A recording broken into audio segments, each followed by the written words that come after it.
በዛሬው ዕለት በዚህ ቦታ ላይ የተገኘ ተስፋን እንትከል በሚል መሪ ሐሳብ የአንድ ቀን ጀንበር የችግኝ ተከላ አረንጓዴ አሻራ መርሃ ግብር ላይ ነው የተገኘ። እንግዲህ በዚህ መርሃ ግብር ላይ አጠቃላይ የተገኙ የተሳተፉ አካላት አንደኛ የወረዳ አመራሩ አለበት፣ የሀገር መከላከያ ሰራዊት አባላትና አመራሮች አሉበት፣ የወረዳ መንግስት ሰራተኞች አሉበት። በዙሪያ ያሉ ቀበሌዎች የድንጋይ ጽዮን፣ የብራይ የከተማ ነዋሪዎች የገዘ ማርያም ከተማ ተሳትፈውበታል።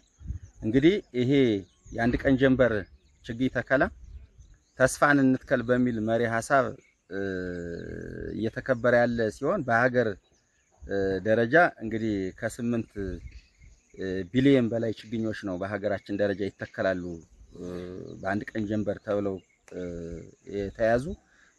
በዞናችን ደረጃ ደግሞ ከ27 ሚሊዮን 600 ሺህ ችግኞች በላይ እንደ ዞናችን ይተከላሉ። ይህንን እቅድ አካል አድርገን ደግሞ በወረዳ ደረጃ ከ4 ሚሊዮን በላይ የውጭና የሀገር በቀል ዝርያ ችግኞችን በዛሬው ዕለት በአንድ ቀን ጀንበር ለመትከል ነው እዚህ ቦታ ላይ ይህ ሁሉ ህዝብ የተገኘው።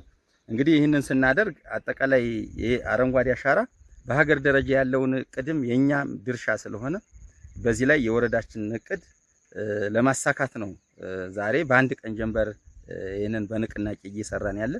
እንደ አጠቃላይ ይህ ሲሆን ችግኝ መትከል ብቻ ሳይሆን ደግሞ ቀጣይ የአካባቢያችን ስነ ምህዳር ሊያስጠብቅ በሚችል መልኩ የመንከባከብና የመኮትኮት ክትትል የማድረግ የቀጣይ የመጽደቅ ዘላቂነት ደረጃውን ደግሞ ክትትል በማድረግ ነው እየተሰራ ያለ።